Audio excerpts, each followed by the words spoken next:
Sini group moja. Mbona wengine wanatolewa?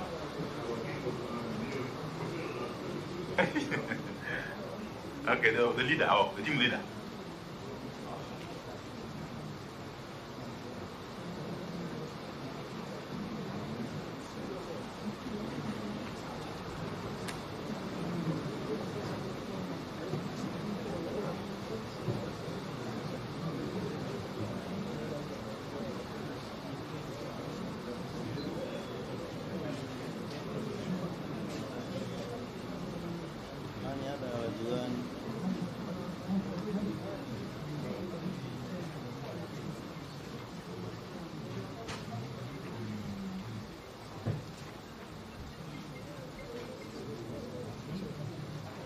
Okay, thank you very much.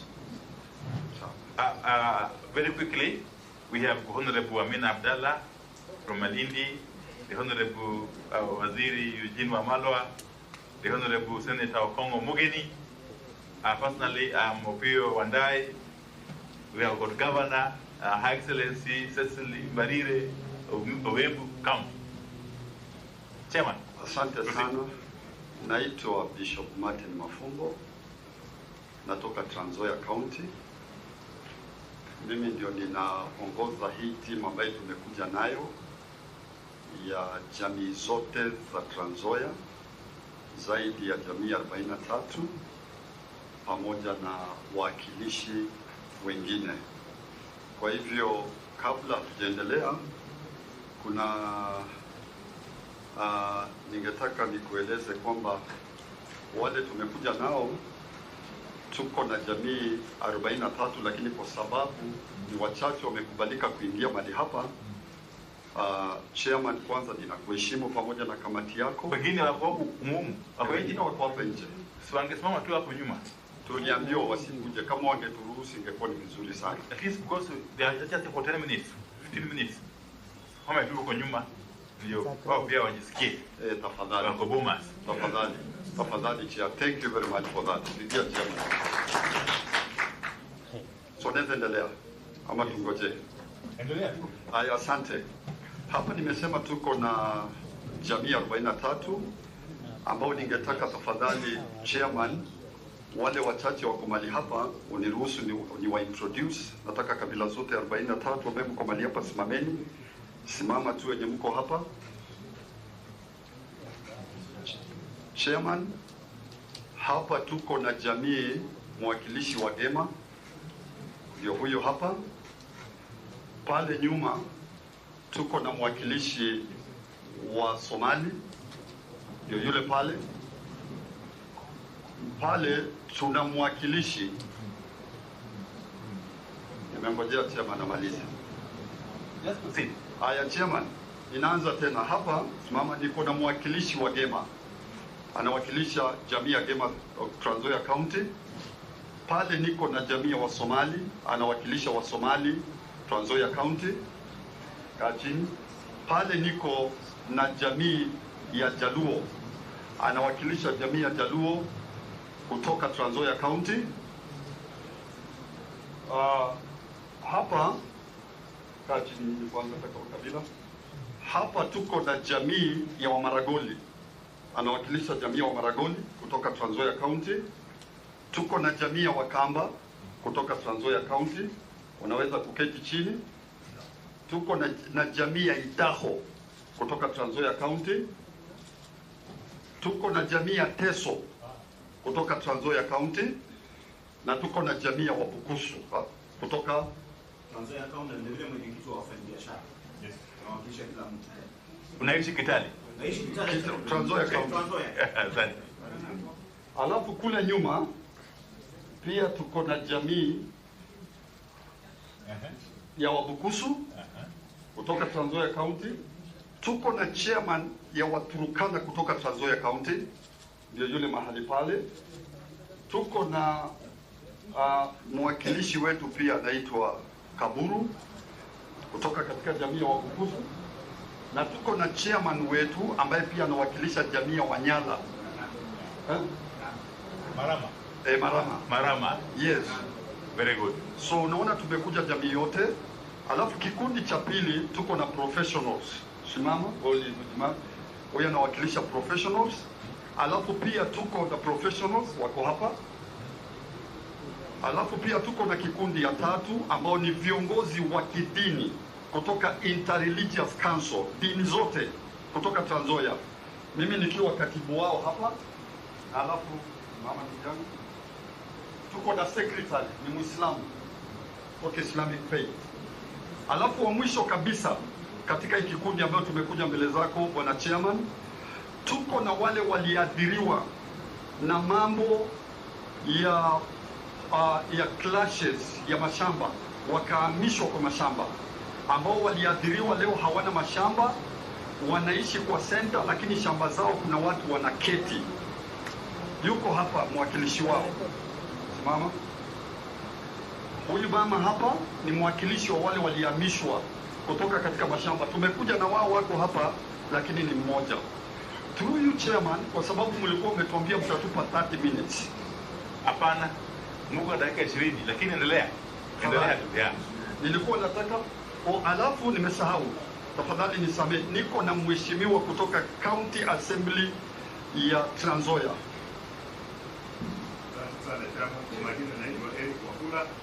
Mimi ni minority leader wa Trans-Nzoia County. Majority leader wetu ni candidate. Hapana, wacha hiyo. Kabila ya jamii tofauti. Wewe ni minority leader. Hiyo ni muhimu. Majority wale wanasema hao ni wachache. Nadhani hao ndio wengi kwa assembly. Mheshimiwa, ulikuwa tuna introduce yourself. Unatoka Saboti constituency wewe? Mimi natoka Kiminini constituency. Kiminini constituency. Okay. Alafu tuna mama wa mwisho, Atieng, Fili Atieng. Simama. Mama huyu ni mwathiriwa. Mume wake wakati ya clashes ya kuhamisha watu kwa mashamba, mume wake, simama tu hapo, alitolewa macho, ni kipofu. Hata huyu mama kukuja naye hapa tujui mume wake anahudumiwa vipi. So pia tutawapea nafasi hata kama ni dakika moja wajieleze. So nilikuwa ninaomba chairman, kwa sababu tulikuwa tumejipanga tukaambiwa 30 minutes, ingawaje umetuambia 20. Nilikuwa ninataka the main counter petition ungetupa 15 minutes. Alafu historical explanation tutakuwa na dakika 5, alafu vitu vingine. So kwa ufupi bwana chairman, ninataka kuleta yule atapeana the main petition yenye tuko nayo, ambaye ni ndugu yangu elder anaitwa Barasa Nyukuri.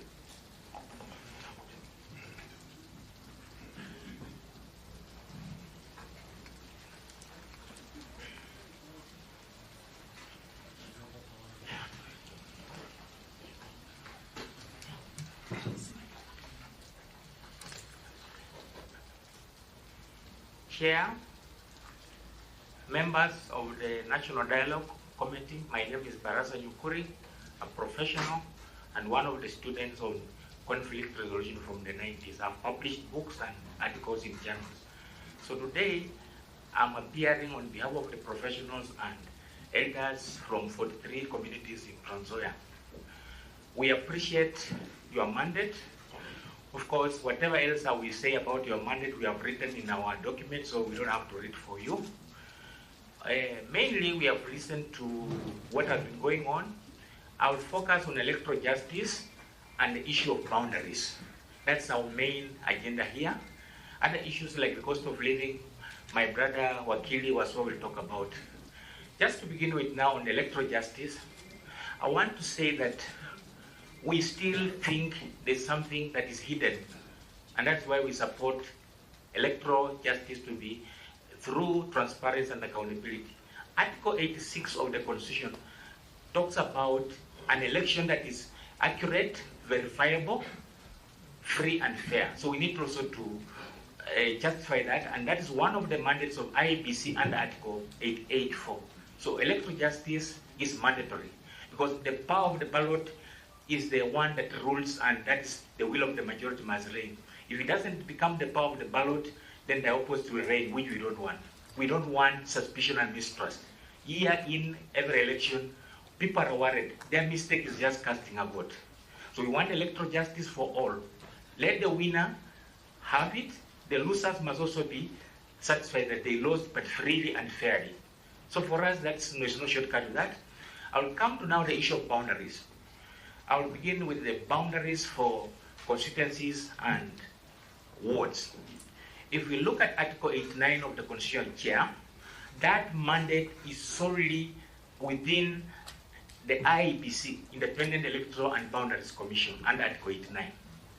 When we come to county boundaries, under Article 188, the Constitution, in its directive principle, says Parliament shall form an Independent Boundaries Commission.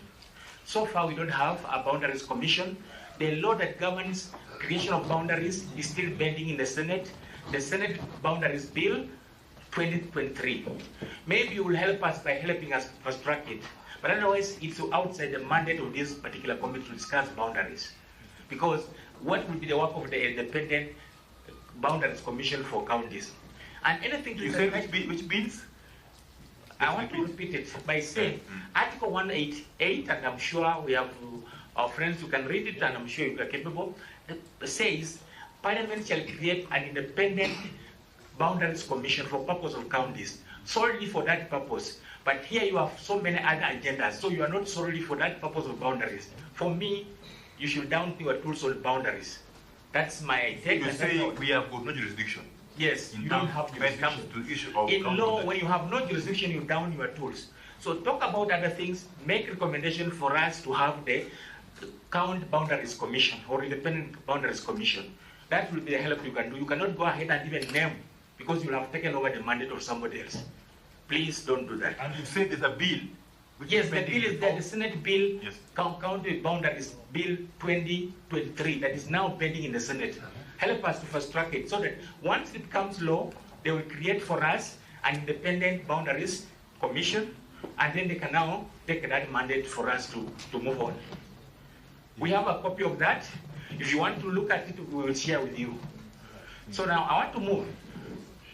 Chair, if you allow me. In terms of boundaries for constituencies and wards, of course you can make recommendations, and even the public as us can make recommendations. We will want to have 3 constituencies, for instance, created in Trans-Nzoia.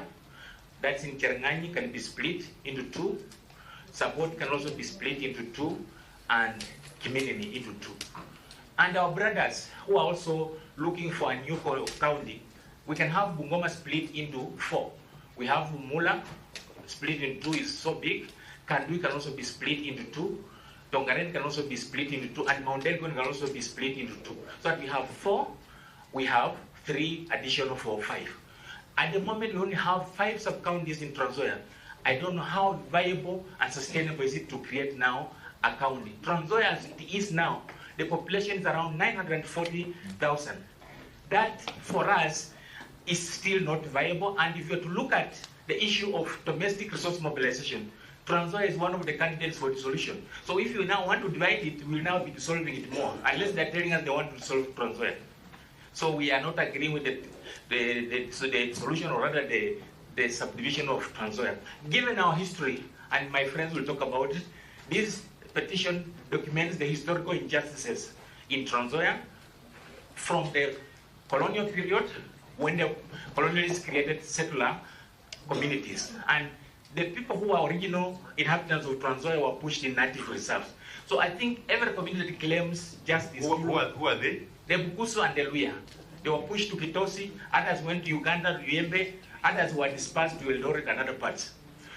Trans-Nzoia is the small Kenya. For us, it's trans. Nobody can claim ownership of Trans-Nzoia based on historical boundaries because the history is already distorted. Marakwet will claim, the Bukoti will claim, the Bukusu will claim, the Sapoti will claim. So the moment we go that direction, Chair, we are now raising ethnic animosities. When you say it's transit, Trans-Nzoia is transit. All of us are migrants in Trans-Nzoia. So nobody can claim ownership unless you have to show us where the reserve was. And given that, it means Trans-Nzoia is a cosmopolitan county. That's why we have 43 communities.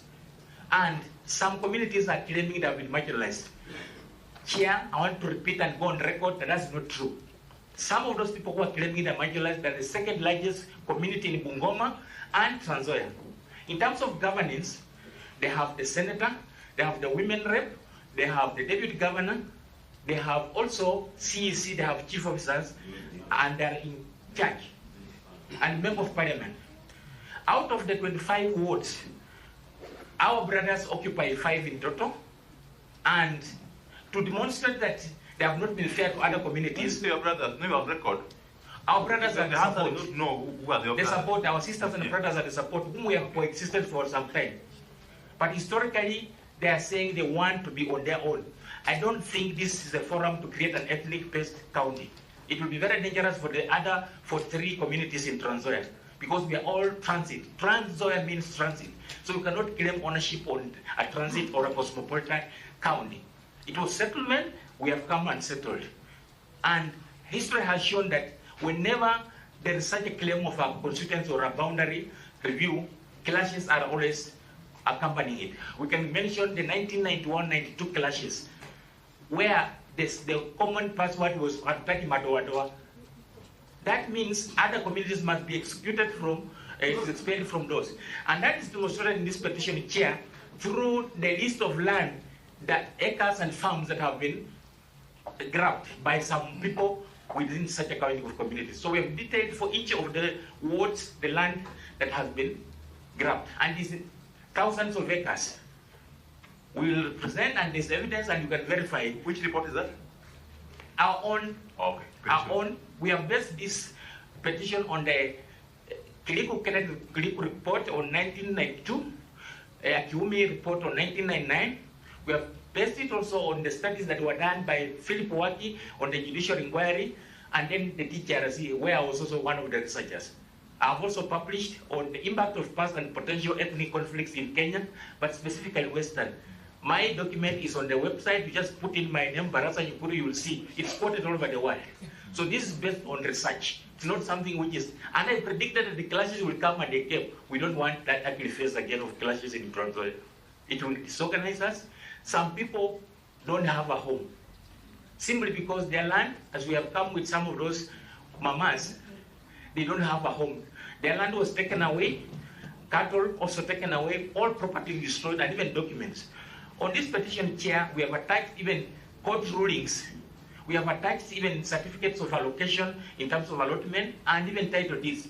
But those people have not been able to honor I think that. You are fine. Yes. Since you already actually. I'm not. It's okay. I'm yes. just to guide you. Yes. Your position is that we have continued jurisdiction over the county. Yes. Boundaries. That's our focus. Don't dwell on that so much. Yes. Yes. So we are saying that there must be historical justice or repatriation for that particular purpose. So the reasons why we are saying we don't want a new county, our population density and dynamics does not allow. 2, we have had historical ties. We need coexistence. We need cohesion among all our groups. The issue of marginalization and minorities does not arise as stipulated in Article 56 of the Constitution 100 and 260. Because how can the majority claim they are minorities? That is a ploy, and we need to deal with that issue. Who are the majority in Trans-Nzoia and Bungoma? Majority in Trans-Nzoia and Bungoma are the Kusus, followed by the support. Okay. Yes. I hope I'm clear on that, followed by the Teso, especially for Bungoma. Yeah. Then the marginalized group or minority group in Bungoma could be the Batura, in Trans-Nzoia could be now the Okek, could be the El Moro, could be other migrant communities including the Kisi.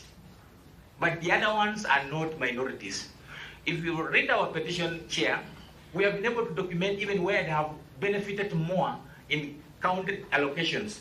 And when they now get those allocations, they go and don't really allocate and distribute their own communities. That is not the spirit of devolution under Article 174. It means they have gone against Article 27 on equality and freedom from discrimination. It's documented, facts and figures. Even the staff, we have also documented, it can be verified. We are not naming people because of the Data Protection Act. We will not name anybody. But that information is verified. Where we are saying there are 40 law enforcement agents from the county, like what we call the security, the number is there. ECD, we have over 200 out of 791 from one community, which is claiming they are marginalized. I think we need to read our history and learn lessons from that history, Chair, so that we don't repeat the same mistakes.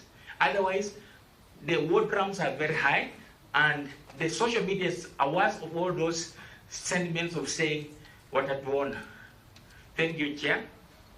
Have you reported those incidents? Those incidents are already in the police, but the police are also sometimes part of the problem. They are part of the problem.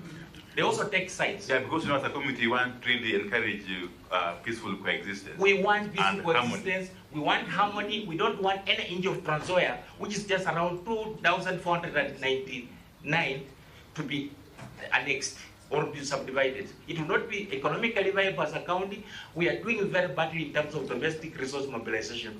Chair, allow me just to invite Wakili Waswa to add value to what I've said. Wakili Waswa, 2 minutes. Thank you, Chair. I will take only 2 minutes. To begin with, Chair, I want to affirm that as people from Trans-Nzoia, we are supporting whatever this team is doing as far as bringing peace and cohesion in our country is concerned. To be specific, Chair, I want to confirm that we support all the questions that were raised in the BBI. All those questions that were raised, they go beyond individual questions and address the issues of peace, and therefore we are in support of the same. Chair, I also want to say that the question that you are supposed to address before, rather addressed in this committee on party discipline, we want to confirm that we are 100% supporting the same.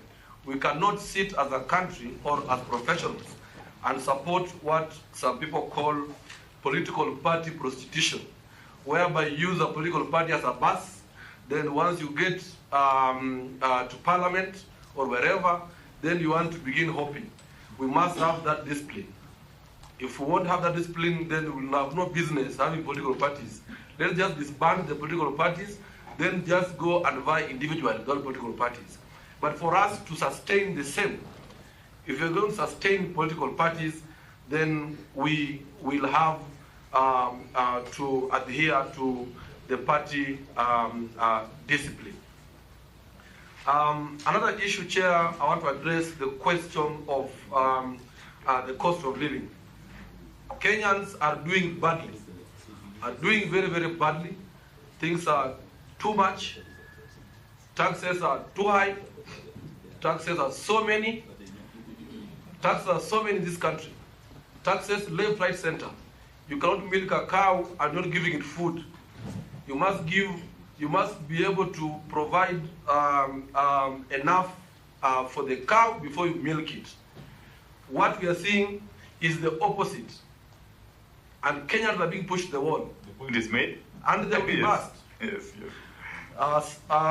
The question now addressing and tying to Trans-Nzoia County, we are farmers.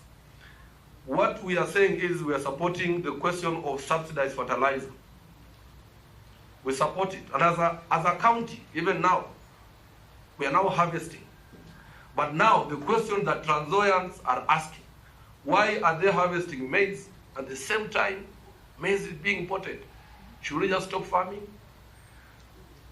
I understand the import is for livestock. No, not at all. Not at all, Chair. Chair, don't mislead the Kenyans. I use the word understand. I have evidence. Yes. So, Chair, don't mislead the Kenyans. What we are saying is we must allow, if at all we are to empower Trans-Nzoia County, who are seriously and large-scale maize farmers, then we must support them fully, give them fertilizer the way we are doing, the government is doing, and we support the government by doing that. So as we support them by giving us fertilizer, subsidized fertilizer, then allow them to produce so that they can also enjoy the market, not give them one hand and take with the other. Somebody should give the governor a seat. No. Okay. Proceed. Then lastly, Chair, my colleague has enumerated everything in that petition. However, allow me just to address on one point because of time. this county of Trans-Nzoia is a cosmopolitan county. The moment we allow what some petitioners, our brothers and sisters from the South community, that they want to have their own county, then you're going to open up another box whereby each community now will be seeking. Once there's no jurisdiction, everything else stops. Thank you very much. Don't move an inch. Thank you very much. So I'm happy to hear that this committee has accepted that they don't have jurisdiction to what matters boundaries of the county. Wakili. And therefore, Wakili. Yes. Don't put words in our mouth. and we don't expect you to speak on behalf of the committee. Make your presentation. I would encourage you to desist also from mentioning other communities. With due respect, everybody who has appeared before this committee has a right. Yes, that's correct. To have their say. That's correct. Just like you have your right, and we respect it. Also respect the rights of those others to say whatever they want to say before the committee. It is up to the committee to decide on, deliberate on the issues that come from all Kenyans. We are guided, Chair. We are guided, Chair. 2 more minutes and then you wind up. Yes, guided, Chair. And therefore, as you retire to go through this bulk document which you have documented, Chair, we will want you to look at several declarations. To be specific, the Mabanga Declaration. This declaration was signed by all the elders in Trans-Nzoia County and agreed in one voice that in the event of any misunderstanding or anything that might cause a division, they will sit down and deal those issues as a community. We are yet to get there, and therefore what we are saying is the question of seeking for another county, I think, is premature, and you must allow the elders and the Mabanga Declaration to see the light of day. Thank you very much. Thank you, Wakili, and Chair. We are begging you, we end it there. Why can't you, why can't you summarize? Allow the majority leader, just a word. Yes. No, it's okay. The Wakili is professional. Chairman, please. Chairman. Can I guide now, Reverend? Yes, sir. Let me guide. Majority leader, one word. Chairman. Sorry. Kila ambacho ningependa kusema ni kwamba tumekuwa na 5 displacements in Bungoma and Trans-Nzoia. And most of these displacements, ingawa mwenyekiti Mheshimiwa Kimani Ichung'wa anasema ya kwamba hatuwezi kutaja mtu, in the petition of our brother in the suburbs, the Luya community or the Bukus community have been extensively and adversely mentioned. Mzee, nimeshauri tusitaje watu ama jamii, sababu hiyo sio madhumuni ya hiki kikao. Madhumuni yetu ni kuleta uwiano na ni mazungumzo. Hamna mtu ako na vita na mwingine. Najua kuna uchochezi mwingi vile tumesikia, na tunataka tuulize watu wote Trans-Nzoia na Kenya nzima. Hakuna mtu anakuja anasema jambo hapa iwe ni lazima lifanyike vile amesema. Ni maoni ameleta. Na yale tumeuliza Wakenya walete ni maoni. Lakini sio kusema ukija leo tuambie yako lazima tufanye yale umesema, ama mwingine akija aleta maoni yake. Na ndio tumesema tuheshimu tuheshimu haki ya kila mtu kusema na kusikizwa. Lakini sio kusema sababu yule alisema lazima pia mimi nije niseme nikadusha yale aliyosema. Kwa hivyo mtulie na tuulize watu wote Trans-Nzoia na Kenya wawe na uvumilivu na uwiano. Kongamano hili ni la mazungumzo, sio la vita, na tunataka liwe mahala ambapo tutaweza kuleta watu pamoja, tuweze kuzungumza pamoja na tusikizane. Na napenda vile wakili amesema wazee wa Trans-Nzoia washaona ya kuwa panaweza pakawa na mtafaruku kidogo baina ya jamii, na wanauliza tuje pamoja tuongee kama jamii. Na hayo ndio mambo tunataka tu encourage mzee. Kwa hivyo ndio nataka tusiwe na mabishano jamii hili, jamii ile. Asante. Haina tusaidia kabisa. Just 2 minutes, takuwa nimemaliza. We have had 5 displacements. The first one ni wazungu walifukuza watu wetu kutoka Trans-Nzoia na wakacreate kitu kinaitwa native reserve ambayo ni Bungoma. So we were moved from Trans-Nzoia to Bungoma where the reserve was created for us. The second displacement came when now the White Highlands, after 70 years, wazungu wameenda, matajiri wengine wanaingia. The laborers who are mainly the Bukusus in Trans-Nzoia, they were poor. They didn't buy land because mshahara wa shilingi 25 mtu angeweza kununua nini? So watu walionunua mashamba Trans-Nzoia wakawa ni makabila kutoka nje through Willing Buyer, Willing Seller. Na ndipo unakuta makabila yote ya Kenya iko Trans-Nzoia. There's nobody who can claim now ya kwamba hii Trans-Nzoia ni yetu ama ni ya nani, kwa sababu originally it belongs to the Bukusu community. The third displacement, wakati ambapo watu wamefukuzwa wakakosa mahali pa kwenda, wakaingia maforest, wakaanza kulima huko. In 1986-87, when Yusuf Haji was the PC Rift Valley, akatoa order watu watoke katika misitu. Watu walipotoka pia wakakosa mahali pa kwenda. Baadaye in 1991-92 kukawa na tribal land clashes.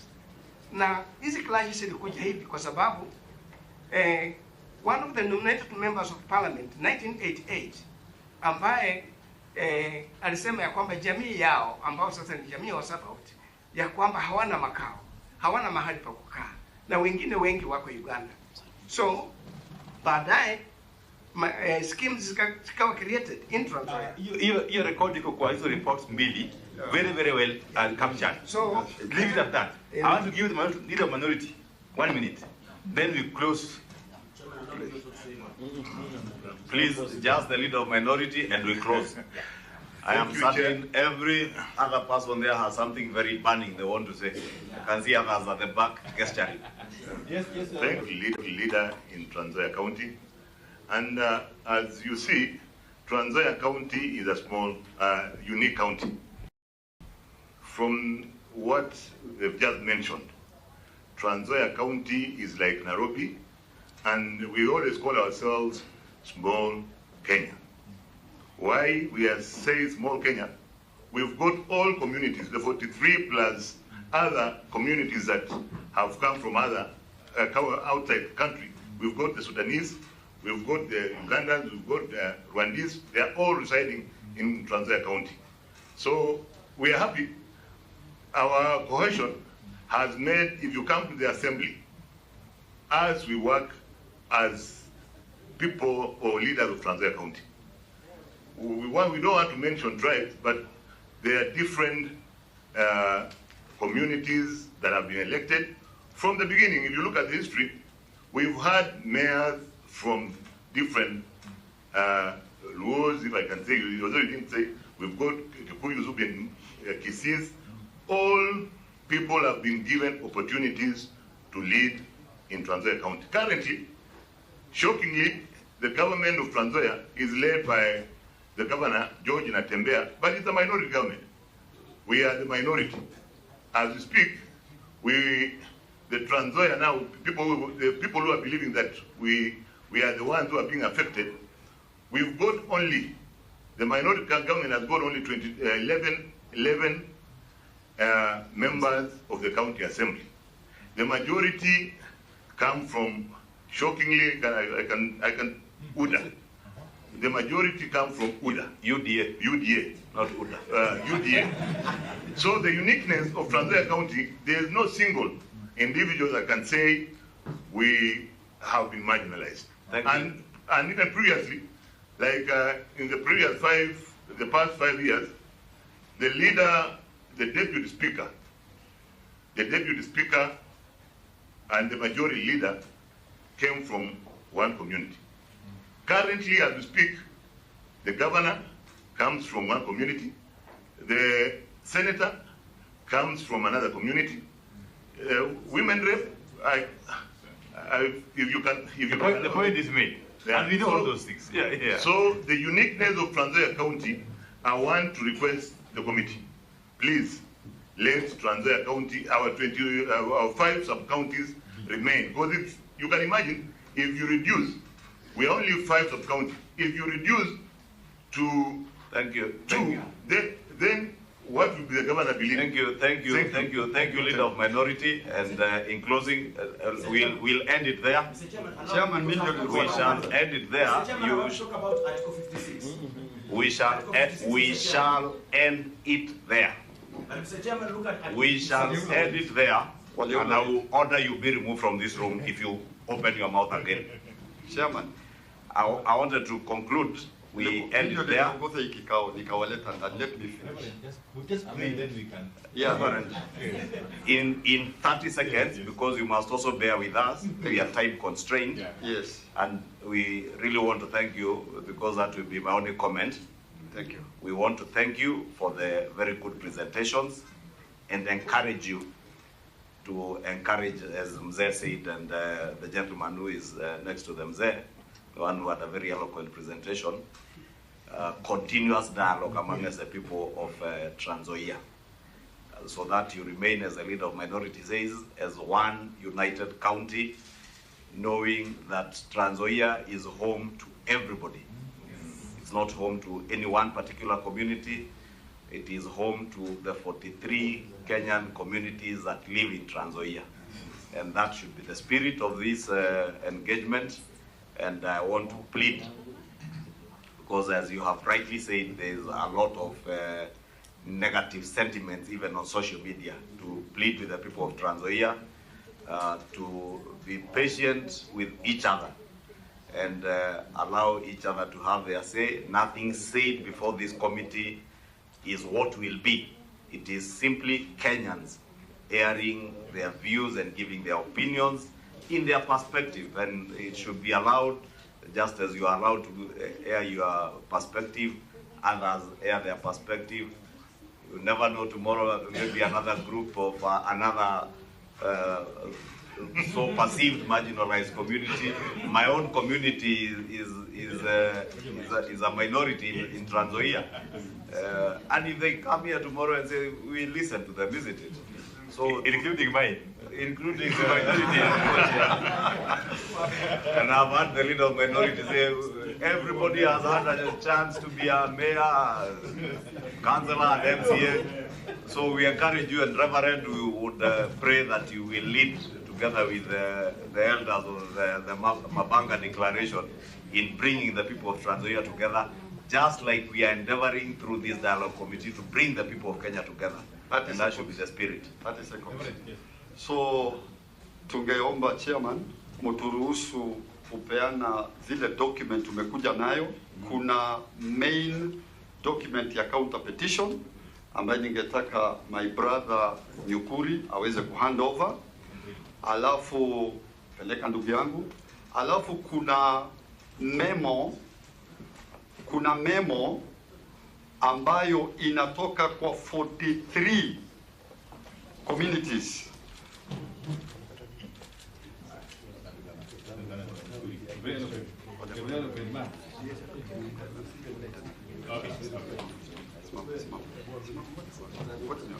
Alafu tuna memo chairman kutoka kwa 43 counties, 43 communities ambao wamesign in support of that counter petition. Itaongozwa na ndugu yetu anaitwa John Gagunda ambaye ni mwakilishi wa Gema kutoka Trans-Nzoia na mwakilishi kutoka Idaho. Kwenda peana kumezako. As you make your closing remarks, mchungaji. Alafu ya mwisho, memo ya mwisho kuja pika. Itapelekwa na Leta memo ya mwisho. We have the Council of Governors waiting, and we are keeping them. yetu ni ya viongozi wa kidini. Ukiona sisi tumekuja kwa amani. Excellent. Very good. Na uwiano wa Kristo wa Islamu wote katika. Kuna hapa ya professional.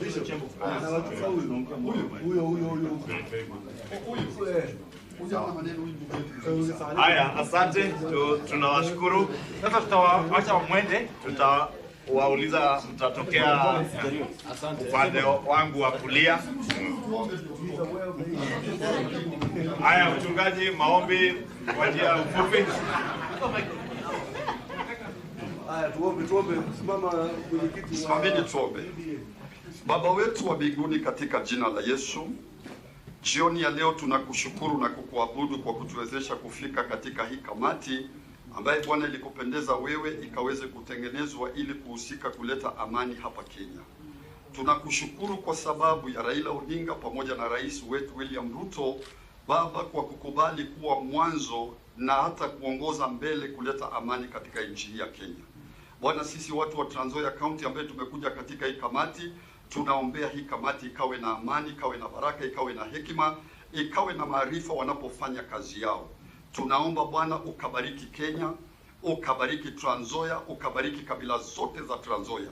Zaidi ya yote tunawaombea ndugu zetu kutoka Mount Elgon, ndugu zetu wa Sabot waliokuja mali hapa, ukawape amani, ukawabariki. Bwana, hata kama kuna jambo inawasumbua, wakatafute amani na jamii zingine. Tunakataa fujo Trans-Nzoia, tunakataa fujo Kenya. Jina lako likatukuzwe, Mungu wetu wa Ibrahimu. Katika jina la Kristo Yesu mwana wa Mungu tumeomba na kushukuru. Amina. Ubarikiwe wanakamati. Asante na muweke amani yote.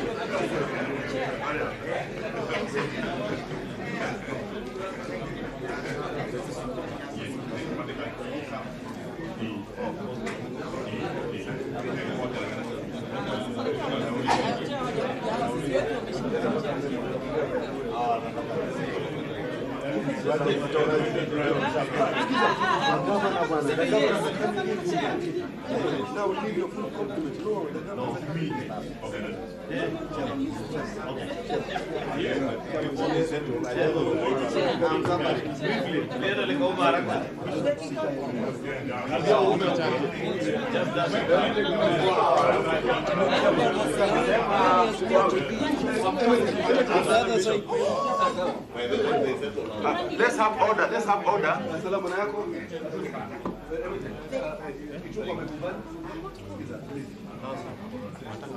Yes, yes.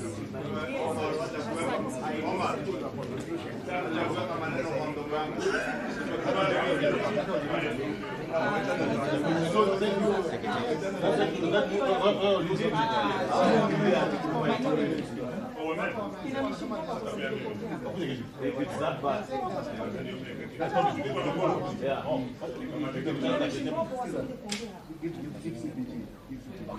Welete governors